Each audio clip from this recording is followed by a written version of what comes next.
同刺槐樹係最好嘅朋友。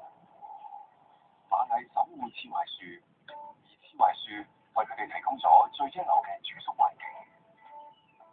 樹上邊仲有迷你水壩，供應鮮甜嘅樹液。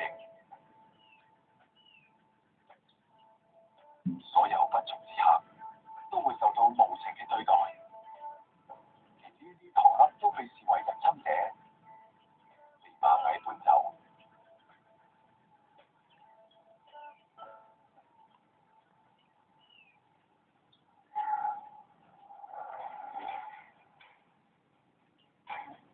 刺蝟並唔係唯一發展出複雜智慧策略嘅植物，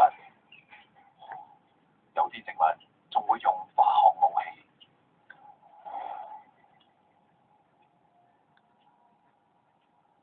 猶他沙漠係一個火融箱，氣溫會升到最高攝氏47度。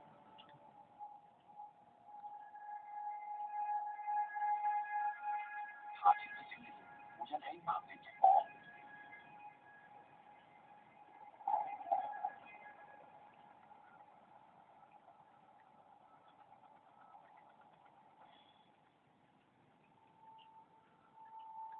火焰摧毀沿途所到之處，不過亦帶嚟一種致命嘅野草。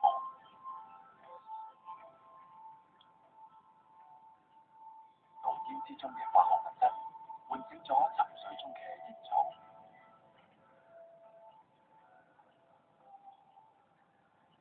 呢片沙漠變成煙民嘅天堂，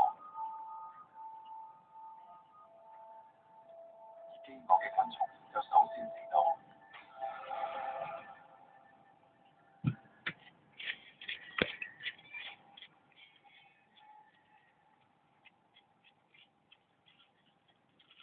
佢哋渴望食新鮮嘅食物，以最快速度不停咁食。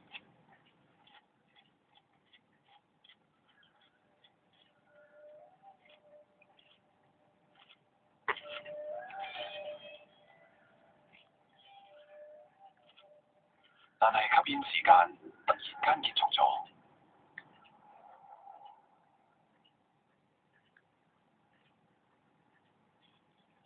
啲蟲喺一瞬間消失得無影無蹤，冇人知道嗰棵植物係點樣反擊，終贏埋。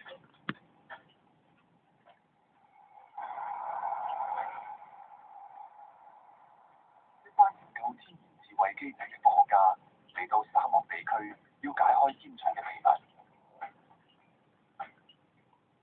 佢哋種爛一塊葉，揾出當中隱藏嘅成分。